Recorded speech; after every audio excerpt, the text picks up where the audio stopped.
here's the assignment today, and 1 through 33, you're just going to use the unit circle. Okay, and then that second section mentions sine is odd, cosine is even. Use that to find the answers, and you don't need to. Just use the unit circle. Don't worry about the even and the odd. And then we get to section 3. Look at number 36. The cosine of theta is equal to negative root 3 over 2, and it gives us a domain from 0 to 2 pi. And the instructions say, find every angle where the cosine is negative root 3 over 2. Okay, well, let's first focus in quadrant 1. What angle makes the cosine value root 3 over 2?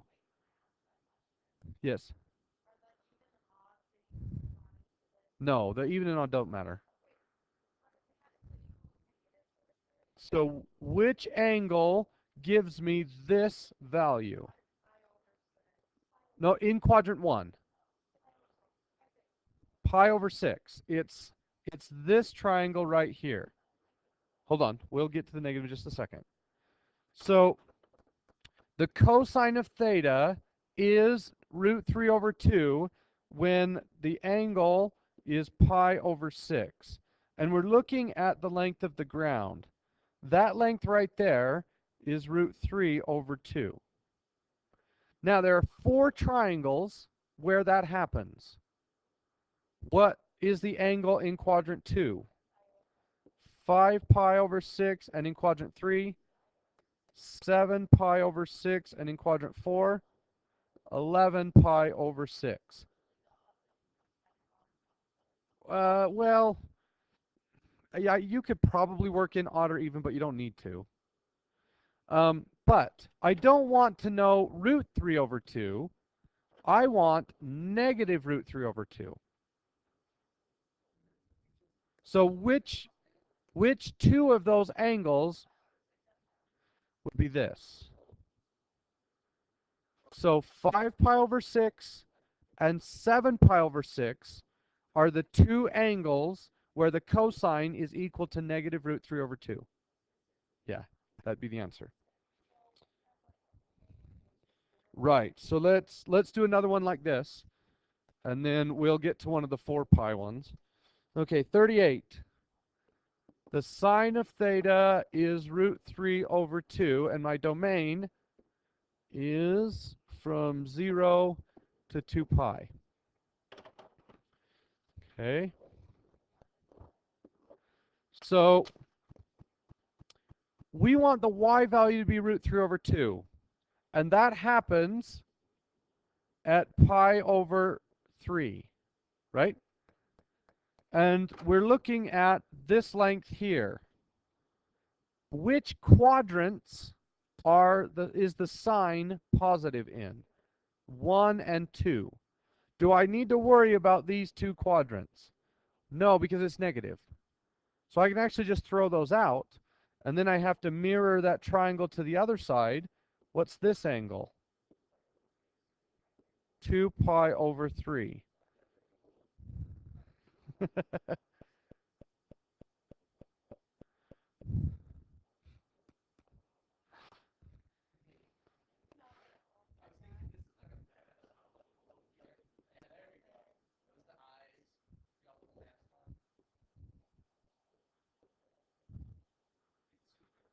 There we go. Okay.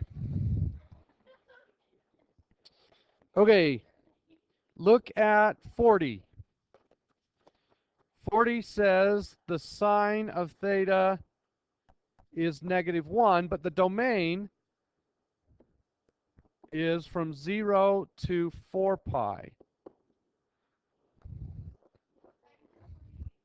So where is the sign negative 1?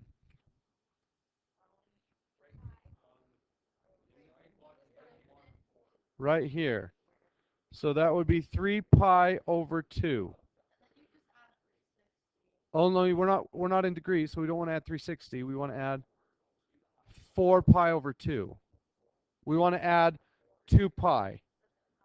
So that would be 4 pi over 2. So basically, we're going to do 3 pi over 2. So that's 1, 2, 3 halves, 4 halves, 5 halves, 6 halves, 7 halves. So the sine is equal to -1 twice at 3 pi over 2 and 7 pi over 2.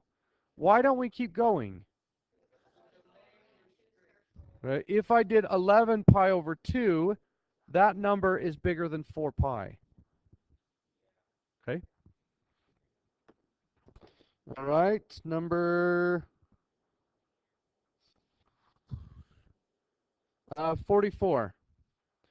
The cotangent of pi is equal to 1, and we're going to go from 0 to 2 pi. When would the cotangent be 1?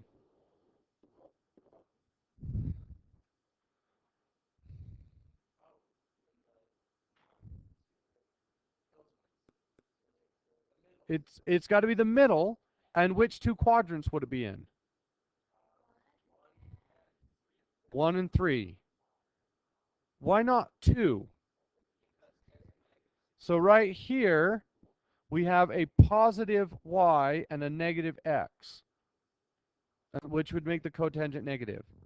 So the two angles are going to be this one and this one.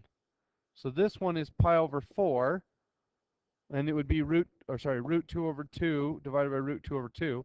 And in quadrant 4, it's going to be negative root 2 over 2 divided by negative root 2 over 2. Okay? All right. 46. The cosecant of theta is the square root of 2. And we want to know from 0 to 2 pi.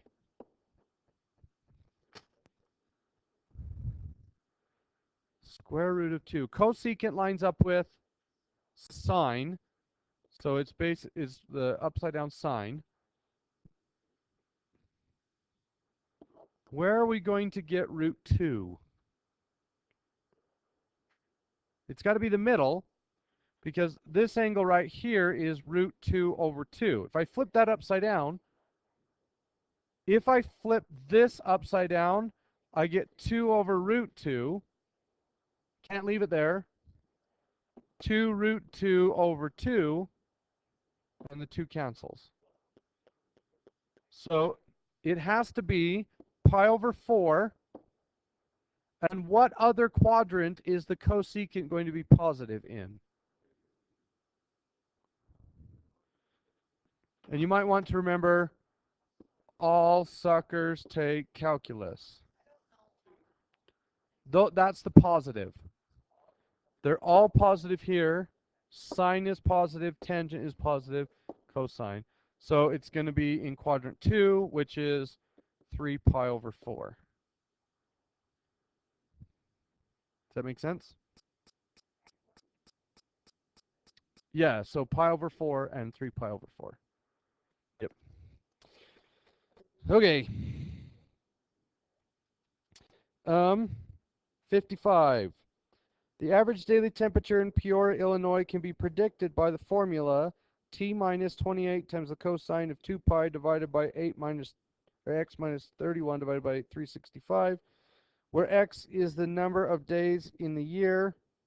So January 1st would be 1, February 1st would be 32, and so on. What is the expected temperature on February 15th? How would you figure that out?